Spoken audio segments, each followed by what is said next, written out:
El estudio de las propiedades del suelo es esencial en numerosas disciplinas, sobre todo en la de nuestro interés, que es la ingeniería civil. Entre estas propiedades, el límite plástico del suelo juega un papel crucial al definir su comportamiento frente a la manipulación y las cargas externas. Este límite marca el punto en el cual el suelo deja de comportarse como un sólido rígido y comienza a fluir bajo presión. Dentro de los métodos empleados para determinar el límite plástico del suelo, el método de los rollitos ha ganado reconocimiento debido a su simplicidad y eficacia. Este método está descrito en la norma colombiana NTC 126 del INVIAS, el cual implica la formación de cilindros de suelo que se enrollan sobre una placa de vidrio hasta su ruptura. Este enfoque ofrece una solución práctica y confiable para caracterizar la plasticidad del suelo, siendo fundamental para la planificación y ejecución de proyectos en ingeniería. El objetivo de nuestra práctica de laboratorio es determinar el límite plástico del suelo utilizando el método ya mencionado anteriormente, el cual son los rollitos. La norma INB E12613 establece los procedimientos detallados para determinar el límite plástico e índice de plasticidad de los suelos, dos parámetros fundamentales en geotecnia e ingeniería civil. El límite plástico indica la humedad en que un suelo se cambia de una consistencia semisólida a una plástica, mientras que el índice de plasticidad refleja la capacidad del suelo para deformarse sin agrietarse. El método de ensayo implica la preparación de una muestra de suelo, la formación de una pasta homogénea y la determinación de la humedad correspondiente al límite plástico, mediante la formación de un hilo de suelo. Por otro lado, el límite líquido se determina mediante el método de Casagrande, que mide la humedad en la que un surco de suelo tiene una longitud de 12,7 milímetros, media pulgada, al ser cerrado. Estos parámetros son esenciales para entender el comportamiento del suelo y son utilizados en el diseño de estructuras y cimentaciones. En el laboratorio del límite plástico e índice de plasticidad se analizaron 3 muestras de suelos tomadas a diferentes profundidades, 40, 60 y 80 centímetros, con una separación de 20 centímetros entre cada una. Estas muestras, recolectadas cerca de la Universidad Santo Tomás, fueron tamizadas para obtener aproximadamente 20 gramos del material que pasara por el tamiz número 40. Luego se mezcló cada muestra con agua destilada siguiendo la norma INVE 12513 del límite líquido.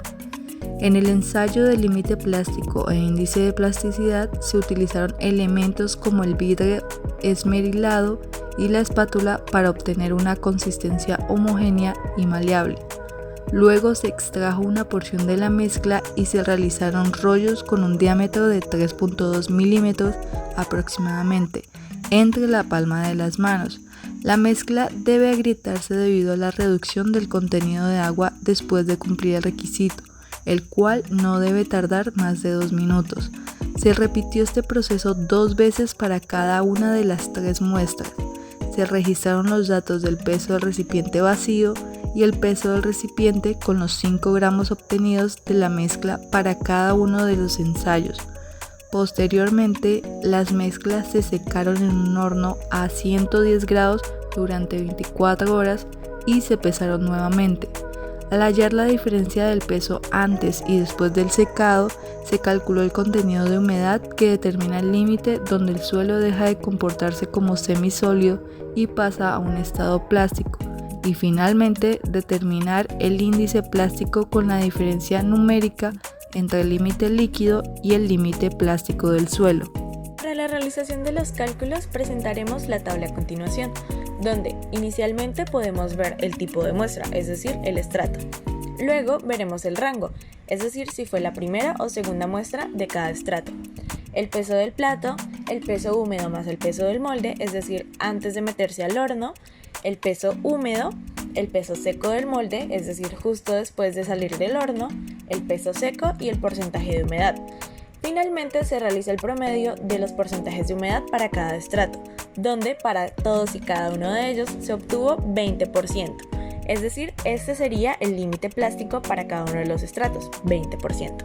En la siguiente tabla podemos ver el recuento de la información previamente hablada, donde inicialmente podemos ver el tipo de muestra, siguiente a esto podemos ver el límite líquido, el cual se obtuvo en un informe y video anteriores, el límite plástico, el cual se acaba de obtener en los cálculos anteriores, y el índice de plasticidad.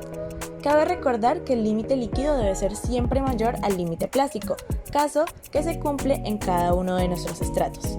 Entonces, finalmente, podemos ver el índice de plasticidad, el cual es la resta entre el límite líquido y el límite plástico. Con fines prácticos decidimos graficar la tabla que se presentó anteriormente. Sin embargo, aquí solamente presentaremos el límite líquido versus el índice de plasticidad. Podemos ver que en la tabla se encuentran 3 puntos azules y superpuesta está la tabla de clasificación de los suelos, donde podemos ver que los 3 puntos se ubican en el CL, es decir, que es una arcilla de baja plasticidad.